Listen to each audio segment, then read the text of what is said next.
Hello दोस्तों, जय भीम, जय संविधान, जय लोकतंत्र, जय भारत। मैं आपकी दोस्त संध्या मैम। आज मैं बात करूंगी कॉन्स्टिट्यूशंस आर्टिकल 308 एंड 309 के बारे में। 308 एंड 309 संविधान का भाग 14 संघ और राज्यों के बीच सेवाएं। संघ और राज्यों के बीच सेवाएं। संघ और राज्यों के बीच सेवाएं कैसे कार्य करती हैं उसके बारे में आज मैं बात करूंगी। Part constitutions part 14 services under the union and the states. Services under the union and the states. Chapter first services. Chapter first services. 308 article says about interpretation. निर्वचन के बारे में बात करता है। इंटरप्रिटेशन क्या है, इसकी व्याख्या क्या है, उसके बारे में। 308 article says interpretation. So in this part, unless the context otherwise requires, the expression state does not include the state of Jammu and Kashmir. 309 article says recruitment and conditions of service of persons serving the union or a state.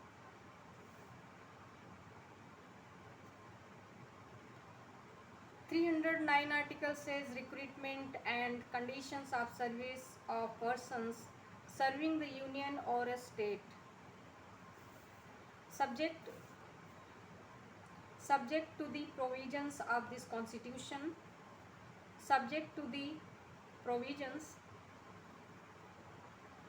of this constitution, acts of the appropriate legislature may regulate and recruitment and conditions of service of persons appointed to public services and posts in connection with the affairs of the union or of any state, provided that it shall be content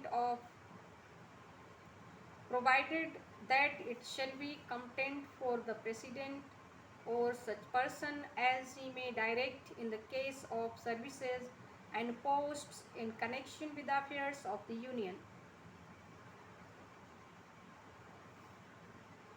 and for the governor of a state or such person as he may direct in the case of services and posts in connection with the affairs of the state, to make rules regulating the recruitment and the conditions of service of persons appointed to such services and posts until provision in that behalf is made by or under an act of the appropriate legislature under this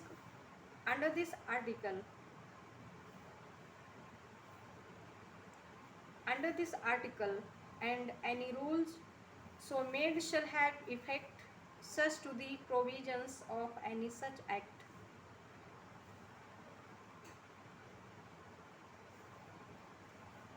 Article 310. Article 310 says about tenure of office of persons serving the union or a state. Tenure of service of persons serving the union or a state. Number 1, except as expressly provided by this constitution, every person who is a member of a defense services or of a civil services of the union or of an all India service or holds any post connected with the defense or any civil post under the union holds office during the pleasure of the president, and every person who is a member of a civil service of a state. or holds any civil post under state holds office during the pleasure of the governor of the state. Number 2, notwithstanding that a person holding a civil post under the union or a state holds office during the pleasure of the president or, as the case may be, of the governor of the state, any contract under which a person not being a member of a defense service or of an all India service, or if the president or the governor, as the case may be deems it necessary in order to secure the services of a person having special qualifications, provided for the payment to him of the compensation if before the expiration of an agreed period that post is abolished, or he is for reasons not connected with any misconduct or his part required to vacate that post to vacate that post। अब मैं इसको हिंदी में पढ़ लेती हूँ फटाफट। भाग 14, संविधान का भाग 14, संघ और राज्यों के अधीन सेवाएं। अध्याय 1, सेवाएं। 308 अनुच्छेद बताता है निर्वचन के बारे में। निर्वचन क्या है? इस भाग में जब तक कि संदर्भ से अन्यथा अपेक्षित ना हो, राज्य पद के अंतर्गत जम्मू कश्मीर राज्य नहीं है।